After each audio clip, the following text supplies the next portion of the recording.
సోదరుడు శ్రీధర్ బాబు గారు, పొంగులేటి శ్రీనివాసరెడ్డి గారు, శాసనసభ్యులు మందుల సామెల్ గారు, వేం నరేందర్ రెడ్డి గారు, మిగతా మిత్రులు ఈ పత్రికా సమావేశంలో పాల్గొనడం జరిగింది.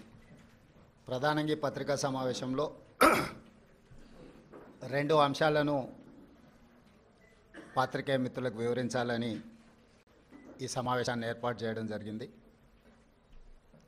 మొదటిది, గత 4-5 రోజులుగా దేశవ్యాప్తంగా దుమారం, వివాదం,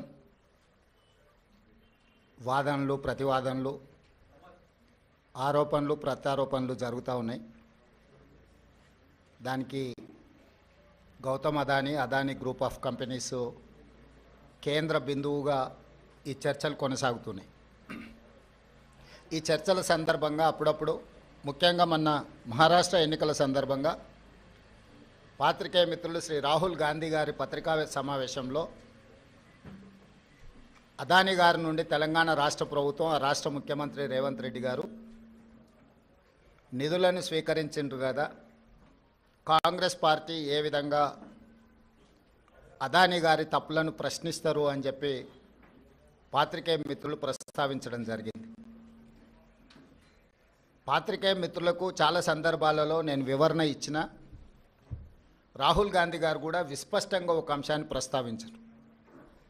చట్టబద్ధంగా, రాజ్యాంగబద్ధంగా రాష్ట్ర ప్రభుత్వాలు కానీ, కేంద్ర ప్రభుత్వాలు కానీ ఏదైనా అంశంలో టెండర్లు పిలిచినా, ఏదైనా అంశంలో పెట్టుబడులు పెట్టడానికి అవకాశాలు కల్పించినా అందరికీ సమానమైన అవకాశాలు, అందరూ పోటీ పడే విధంగా నిబంధనలను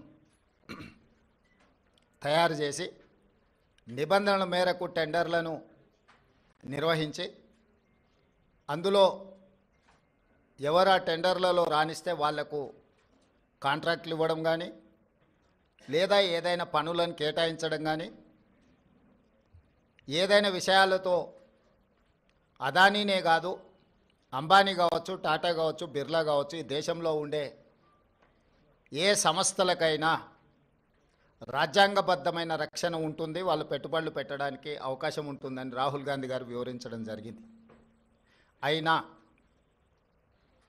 జర్నలిస్టులు కావచ్చు, రాజకీయ పార్టీలు కావచ్చు, పదే పదే తెలంగాణ రాష్ట్ర ప్రభుత్వానికి ప్రతిష్టాత్మకంగా తెలంగాణ రాష్ట్ర ప్రభుత్వం భావించి ప్రారంభించిన యంగ్ ఇండియా స్కిల్స్ యూనివర్సిటీకి కార్పస్ ఫండ్ కింద రాష్ట్ర ప్రభుత్వం నిధుల స్వీకరణ కోసం చేస్తున్న ప్రయత్నంలో భాగంగా చాలా సంస్థలు ముందుకొచ్చి రాష్ట్ర ప్రభుత్వం ప్రారంభించిన ప్రతిష్టాత్మకమైన యంగ్ ఇండియా స్కిల్స్ యూనివర్సిటీకి నిధులను ఇవ్వడం జరిగింది. దాంట్లో భాగంగానే అదానీ సంస్థ కూడా 100 కోట్ల రూపాయలను కార్పొరేట్ సోషల్ రెస్పాన్సిబిలిటీ కింద తెలంగాణ రాష్ట్ర ప్రభుత్వం ప్రారంభించిన యంగ్ ఇండియా స్కిల్స్ యూనివర్సిటీకి ఇస్తాము అని చెప్పి ఆమోద లేఖ ఇవ్వడం జరిగింది. ఈ అంశాన్ని ప్రస్తావించడం ద్వారా అదేదో అదానీ గ్రూప్ తెలంగాణ రాష్ట్ర ప్రభుత్వానికో ముఖ్యమంత్రి గారికో అప్పనంగా 100 కోట్ల రూపాయలు ఇచ్చినట్టుగా అనవసరమైన చర్చలకు, రాద్ధాంతానికి తావిస్తున్నది. వాస్తవంగా ఇన్కమ్ ట్యాక్స్ క్లియరెన్స్ లేకపోవడం వల్ల ఇన్కమ్ ట్యాక్స్ నుంచి మినహాయింపు తీసుకోవడానికి రాష్ట్ర ప్రభుత్వం చేస్తున్న ప్రయత్నము నిన్న మొన్ననే 80B కింద రాష్ట్ర ప్రభుత్వానికి యంగ్ ఇండియా స్కిల్స్ యూనివర్సిటీకి అనుమతి ఇవ్వడం జరిగింది. ఇప్పటి వరకు ఏ సంస్థ నుంచి కూడా తెలంగాణ రాష్ట్ర ప్రభుత్వం తన ఖాతాలోకి 1 రూపాయి కూడా తీసుకోలేదు, ఇంక్లూడింగ్ అదానీ. అయితే అనవసరమైన చర్చలలో తెలంగాణ ప్రతిష్ట కానీ, వ్యక్తిగతంగా నా గురించి చర్చ జరగడం, మా మంత్రివర్గ సహచరులకు నాకు ఎలాంటి సుతారము ఇష్టం లేదు. అందుకే స్పష్టంగా నిన్ననే రాష్ట్ర ప్రభుత్వం తరఫున అదానీ గ్రూప్ ఆఫ్ కంపెనీస్కి మా అధికారి జయేష్ రంజన్ ద్వారా లేఖ రాయడం జరిగింది.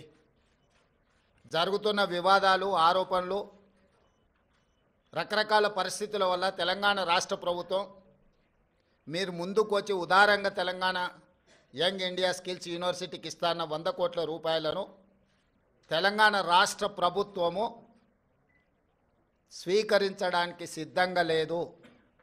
కాబట్టి దయచేసి మీ 100 కోట్ల రూపాయలను యంగ్ ఇండియా స్కిల్స్ యూనివర్సిటీకి బదిలీ చేయొద్దు అని చెప్పి విస్పష్టంగా వారికి లేఖ రాయడం జరిగింది. ఈ పత్రికా సమావేశం ద్వారా పక్క రాష్ట్రాలు పక్క దేశాలలో అదానీ గ్రూప్ ఆఫ్ కంపెనీస్ మీద జరుగుతున్న వివాదానికి తెలంగాణ రాష్ట్ర ప్రభుత్వానికి ఎలాంటి సంబంధం లేదు. అదేవిధంగా ఒక గొప్ప ఉద్దేశంతో లక్షలాది తెలంగాణ నిరుద్యోగ యువకులకు సాంకేతిక నైపుణ్యాన్ని నేర్పించడం ద్వారా ప్రపంచంతో పోటీ పడాలన్న ఆలోచనతోని యంగ్ ఇండియా స్కిల్స్ యూనివర్సిటీని ప్రారంభించినము. ఒక సదుద్దేశంతో ఒక గొప్ప ఆలోచనతో ప్రారంభించిన యూనివర్సిటీ వివాదాలకు లోను కావడం నా మంత్రివర్గ సహచరులకు నాకు తెలంగాణ రాష్ట్ర ప్రభుత్వానికి ఇష్టం లేదు. అందుకే తెలంగాణ రాష్ట్ర ప్రభుత్వము అదానీ సంస్థ నుంచి 100 కోట్ల రూపాయలను స్వీకరించకూడదు అని నిర్ణయం తీసుకున్నది. ఈ విషయాన్ని మీడియా మిత్రుల ద్వారా సమాజానికి మేము చెప్పదలుచుకున్నాము. అనవసరమైన వివాదాలలో మా రాష్ట్ర ప్రభుత్వాన్ని మమ్మల్ని లాగొద్దు అని చెప్పి మీడియా మిత్రులందరికీ కూడా నేను సూచన చేస్తున్నా. రాజకీయ పార్టీలకు కూడా నేను సలహా ఇవ్వదలుచుకున్నా. రాష్ట్ర ప్రభుత్వ ప్రయోజనాల కోసం తీసుకున్న నిధులను కూడా రాజకీయ కోణంలో ఆరోపణలు చేయడం ద్వారా నిరుద్యోగ యువకులకు నష్టపరిచే విధంగా వ్యవహరించే వాళ్లకు రాష్ట్ర ప్రభుత్వం ఈ నిర్ణయం తీసుకున్నది. వాళ్ళందరూ కూడా ఈ అంశాన్ని పరిగణలోకి తీసుకోవాల్సిందిగా నేను ఈ సందర్భంగా తెలియజేస్తున్నా.